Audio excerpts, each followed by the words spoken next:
Hello and welcome back everyone, it is time for another Boku no Hero Academia review, and this week it is chapter 151. Let's just say that this chapter was truly spectacular. We got to see Overhaul completely unleashed for the very first time, and we learned things like his quirk's drawback as well as some other things. So without further ado, let's just jump straight into this review. We have Tagada, who's just saved Eri from Overhaul's clutch, and you knew without having to keep on reading that this was going to create some problems. Overhaul is not simply going to let Tagada leave with Eri. Eri is far too important to him, but there was one thing that some people, me included, didn't really account for, and that is that Overhaul doesn't actually give a rat's ass about Eri's safety, since he can simply reconstruct her if need be. I didn't think he'd go that far really, but sure enough, he is perfectly capable of letting her get hurt in order to succeed in doing whatever it is that he intends to do. The one thing here that really caught my attention was when Overhaul pretty much just went, okay then, let's rumble bitch. As we see him just unleash his quirk to such an extreme, it's no longer just about taking things apart and putting them back together. He's actually making use of his own drawback, because one thing that we did learn is that his reconstruction isn't perfect all the time. It can actually end up going really sideways. This is something that Overhaul can most likely control to some extent, like maybe he has to focus a lot on what things are supposed to be like in order for it to be perfect when reconstructing them, and if it doesn't, things can get really out of shape. At any rate, we do see how Overhaul actually manages to create the flat, boring floor they stand on into a weapon of killing power. Countless spikes just shoot up as the reconstruction begins, and Tagada has to do everything in his power to keep Eri safe. His own safety is not really an issue, obviously. I mean, he can make the spikes phase right through him, but Eri does not have this power, so Tagada pretty much has to keep his permeation on himself while keeping Eri from harm's way. So he's in a pretty tight spot because of this, and what's even worse is that not only does he have to dodge the spikes from Overhaul, but Cronusstasis is back on his feet, and while his quirk isn't revealed to us, we do learn that he has a quirk that's known to the heroes since it's on the list that they have, and Tagada seems very worried about his quirk since he does say that he needs to make sure not to get hit by it. So I wonder just what that means. Tagada even goes through the trouble of hiding behind his own cape, which is interesting. How he uses his cape with such practicality, since even I think it's Cronusstasis who says that he thought capes only existed for show, but Tagada proved that capes can be used in more ways than just looking cool. As he doesn't want to reveal himself completely, after some hide and seek with Tagada, we get a pretty intense magic trick as the cloak drops down on the floor, but Tagada is nowhere to be seen. Instead, Tagada then made his way underneath the floor, and with lightning speed he shows up under Cronusstasis and unleashes a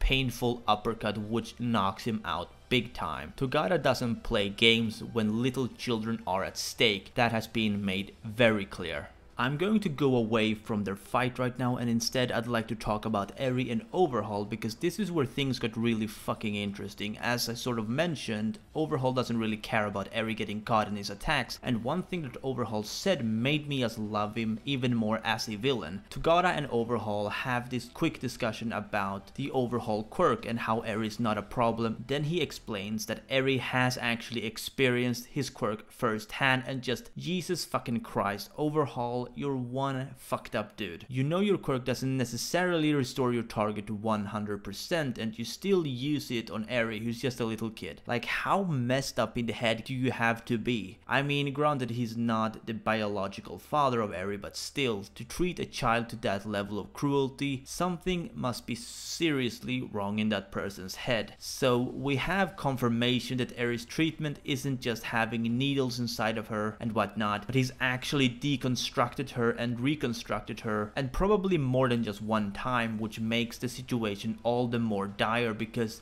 she probably wants nothing more than to just get away from Overhaul, but she also doesn't want anyone else to get hurt, so she's anything but selfish. She tries to make Tagada leave just so that he doesn't die, which puts Eri's position in perspective. She's willing to sacrifice herself so that others may have a good life. Naturally, this does not sit well with someone like Tagada. He's about to bury Overhaul's face under tons of concrete if that's what it takes to make sure that Eri is taken into a far safer environment, where she will no longer have to endure such monstrous treatment by someone like Chisaki or his goons. I was talking with some people after reading this chapter, and we had this thing kind of come up that because of the treatment that to Eri, it's possible that her arms are in really bad shape, because if you keep removing and replacing, eventually there's bound to be some big problems, physically speaking. Well, that and her horn that we've seen could even be a result of Chisaki's use of Overhaul on her too. I mean, there's nothing that really backs that up. She could have been born with it, much like Pony from Class 1B has horns, but I just thought, you know, what if that horn isn't even natural to her appearance? Because after finding out that Overhaul's drawback is actually that the results of Reconstruction isn't always perfect, it's not really crazy to speculate on such things. Another thing that I was thinking to myself was actually him defeating Rappa 5 times in a row way back. I mean, imagine if those reconstructions weren't perfect. That would mean that he could have had some changes too. Granted, I doubt 5 times are going to do much, since Eri most likely has endured a lot more than just 5 times and still seems to be in relatively good condition when considering how long she's probably been with Chisaki. But yeah, I think that Eri may at least be suffering from some bad reconstructions, just a thought, especially since she's wearing those bandages, and if she was perfectly remade each time,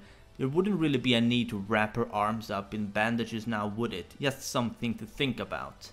Okay, so now let's talk about Chisaki's past, because it looks like we might be getting some backstory on him. We did get to find out his first name is Kai, so his name is Kai Chisaki, which is pretty nice, I guess. Getting to know full names is good development, I'd say. At least it's a good start. I just hope that we get to see his face really soon, because even in the flashback he was seen wearing one of those masks that you have seen people wear in Japan and possibly some other countries too, to avoid spreading diseases and stuff. So he clearly has always been one to find things a bit filthy, I guess. He has decided that after reaching a better status, let's upgrade from that shitty piece of cloth to a mask far more fitting for someone like Chisaki. So he decided with a fucking beak.